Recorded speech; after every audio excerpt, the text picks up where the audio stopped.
Salut à tous, bienvenue de retour sur le Find the Way podcast où on parle de foi chrétienne. Je suis votre hôte Salem. Et aujourd'hui, du coup, on continue notre série sur les évangiles. Et si on remontait au début. Et donc là, on est au chapitre 2. Donc, pour vous mettre en contexte, donc dans le chapitre 1, on parlait de la généalogie de Jésus, qui descendait du coup du roi David. Et on s'était arrêté au moment où l'ange Gabriel était apparu dans un songe à Joseph pour lui dire qu'il ne devrait pas avoir peur de prendre Marie pour épouse. Donc aujourd'hui, on va lire le chapitre 2. Alors, Matthieu chapitre 2, verset 1. Je lis au nom de Jésus-Christ. Les mages et Hérode. Jésus naquit à Bethléem en Judée à l'époque du roi Hérode.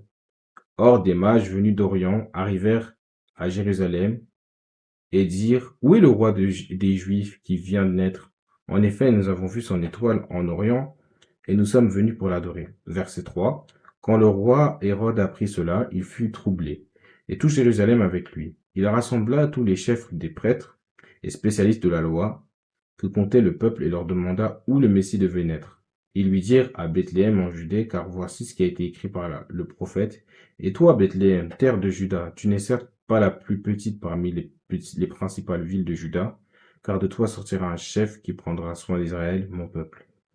Alors Hérode fit appeler en secret les mages.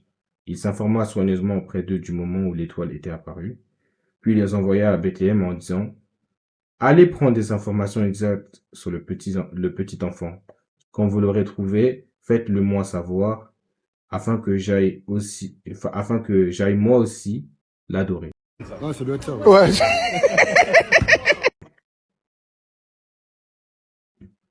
Après avoir entendu le roi, ils partirent.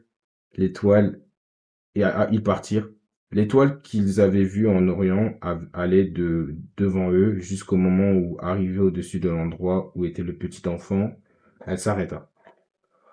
Verset 10. Quand ils aperçurent l'étoile, ils furent remplis d'une très grande joie.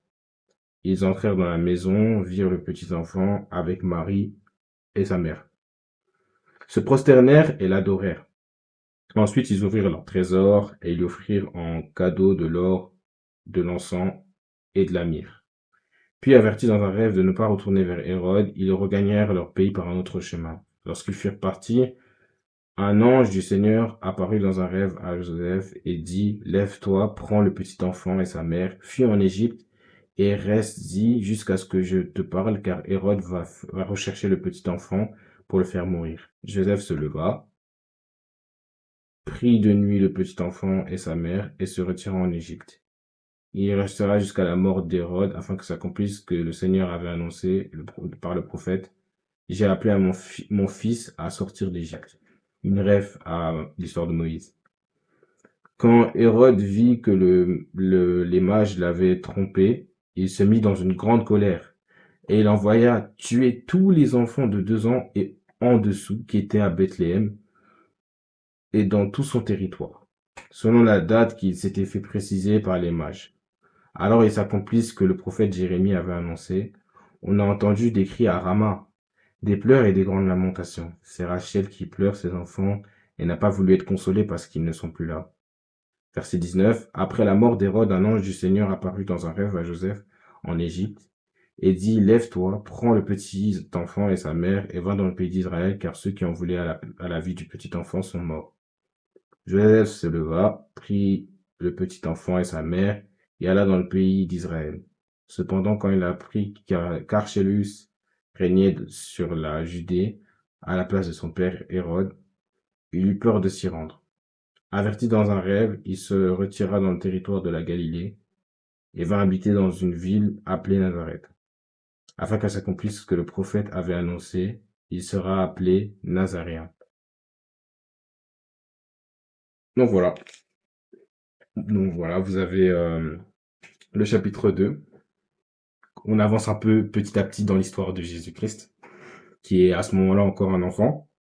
Donc, comme vous le savez, je pense que certains d'entre vous le savent quand même un peu, Jésus est né à Bethléem, et qui avait été également annoncé par le prophète. Euh, donc, on avance un peu plus dans son histoire. Donc là, c'est généralement au début, c'est principalement le contexte des circonstances de sa naissance et de comment et où il grandit.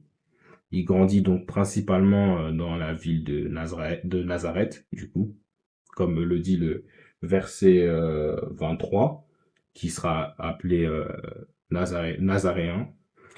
Et c'est une bonne chose dans le sens où le fait que le Messie sorte de Nazareth, ça ça ça c'est assez perturbant parce que Nazareth à l'époque était une ville assez méprisée parce que il y avait plein ça enfin c'était la réputation qu'elle avait, elle avait une mauvaise réputation Nazareth. Sachant c'était une ville qui était assez loin de la mer de Galilée, donc c'était une ville qui avait généralement une mauvaise réputation, et donc de savoir que le Messie sort de cette ville, c'est différent. Mais bon, ça c'est pour la suite parce que c'est ce qui va entre guillemets accentuer le fait de que quand Jésus sera un peu plus grand et prêchera dans sa ville du coup dans laquelle il a grandi, les gens se demanderont, mais lui, c'est pas le fils de Joseph, le charpentier, le fils de Marie, etc. Mais ça viendra après. Et on en parlera en temps et en heure. Mais là, par exemple, c'est juste pour vous montrer un peu comment il est né, et dans les circonstances dans lesquelles il est né, dans la ville dans laquelle il grandit. Donc voilà, en tout cas, à ce moment-là, donc pour pouvoir mettre en contexte, à ce moment-là, c'est le roi Hérode qui est le roi des Juifs. Et du coup, lui, quand les mages arrivent, il est assez surpris du fait que ils lui disent que le roi des Juifs vient de naître. Lui-même, il se pose la question parce qu'il se dit, eh, c'est moi le roi des Juifs. Tu vois, lui, il comprend pas. C'est lui le roi des Juifs. Et il lui explique que du coup, c'est le Messie, que le Messie est né à Bethléem. Et du coup, lui, ce qu'il organise en secret, c'est le fait que il envoie des gens pour pouvoir, enfin, il envoie les mages entre guillemets pour pouvoir savoir comment il va naître, etc. Mais les mages ont été avertis par Dieu dans un songe, et Joseph a été averti dans un songe par Dieu également par le biais d'un ange. Et donc au final, ils arrivent à échapper à Hérode. Et lui, lui pris entre guillemets d'une colère, il va envoyer ses sbires entre guillemets pour pouvoir tuer tous les enfants à Bethléem. Et comme la Bible le dit dans le verset 18, qui avait déjà été annoncé au prophète Jérémie, comme je l'ai dit, qu'on entend des cris à Rama, on a entendu des cris à Rama, c'est Rachel qui pleure son enfant et qui n'arrive pas à être consolée. Et donc, voilà, c'est un peu le récapitulatif du chapitre 2. Là aussi, il n'y a pas encore grand-chose à dire parce que le ministère de Jésus n'a pas encore commencé. Là, il est encore bébé. Mais, donc voilà, c'est un peu sa naissance. Et quand il naît, bien évidemment, que les mages l'adorent, les anges l'adorent également, en disant que voilà, le sauveur est né. Et donc voilà, c'est pour ça que vous connaissez un peu la chanson. Il est né, le petit enfant. Ouais, bref. Je sais pas chanter, mais vas-y. Mais en tout cas, voilà, c'est un peu les circonstances de la naissance du Messie. Euh, et donc, voilà, vous avez un peu le récapitulatif. Donc voilà, merci d'avoir suivi cette vidéo. Bien évidemment, abonnez-vous, likez, partagez, commentez. Activer la cloche de notification afin de recevoir une notification à chaque fois que je reçois à chaque fois que je vais sortir une nouvelle vidéo.